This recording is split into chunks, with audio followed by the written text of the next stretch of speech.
বন্দে মাতৰম আমাৰ ৰাষ্ট্ৰগীত আজি 150 বছৰ হ'ল ইয়াৰ ৰচনা হোৱা।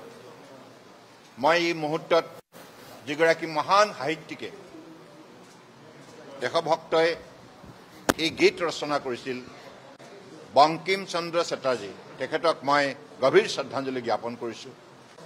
আৰু মাননীয় প্ৰধানমন্ত্ৰী ডাঙৰীয়াকো মই বিশেষভাৱে ধন্যবাদ জনাইছোঁ। তেখেতৰ নেতৃত্বত আজি সমগ্ৰ ভাৰতবৰ্ষতেই বন্দে মাতৰমৰ 150 বছৰ উপলক্ষে চৌদিশে ভাৰতবৰ্ষৰ জনগণ একত্ৰিত হৈ আজি দেশবাসীয়ে এই গীত ৰচনা কৰা বংকিম চন্দ্ৰ চেটাৰ্জীক স্মৰণ কৰিছে আৰু গীতটোৰ যোগেদি ভাৰতবৰ্ষক আগন্তুক দিনত বিশ্বৰ বুকুত আটাইতকৈ শক্তিশালী উন্নত ৰাষ্ট্ৰ হিচাপে গঢ়ি তোলাৰ সংকল্প লৈছে।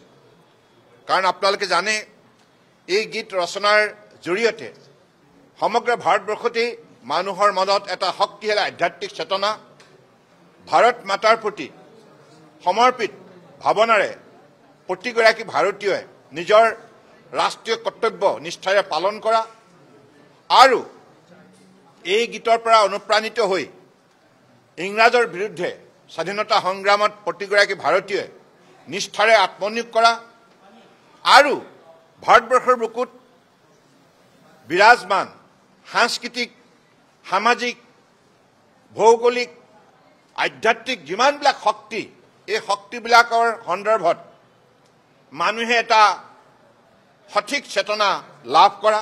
কাৰণ বন্দে মাতৰম গীতত সকলোবিলাক কথা উল্লেখ আছে আৰু অখণ্ড ভাৰতক সেই সময়ত এই গীতৰ যোগেদি জীয়াই ৰখাৰ প্ৰয়াস আৰু এই গীতৰ যোগেদি প্ৰতিজন ভাৰতীয়ই যাতে ৰাষ্ট্ৰৰ হকে, মা ভাৰতীৰ হকে সংকল্পবদ্ধ হয় তাৰ বাবে আহ্বান জনোৱা আৰু মাৰ প্ৰতি পুত্ৰ কন্যাই প্ৰকৃতাৰ্থত ভক্তিভাৱেৰে সেৱা কৰিলেহে সেইটোৱে দেশ সেৱা, প্ৰকৃত দেশ সেৱা। গতিকে এই গোটেইবিলাক বাৰ্তা লৈ ভাৰতীয় প্ৰতিগৰাকী ব্যক্তিয়ে বিশেষভাৱে উৎসাহিত হৈছিল, প্ৰেৰণা পাইছিল আৰু আমাৰ ৰাষ্ট্ৰগীতৰ যোগেদি ভাৰতবৰ্ষৰ একতা, অখণ্ডতা আৰু সাৰ্বভৌমত্বৰ সন্দৰ্ভত সেই সময়ত চেতনা প্ৰদান কৰিছিল।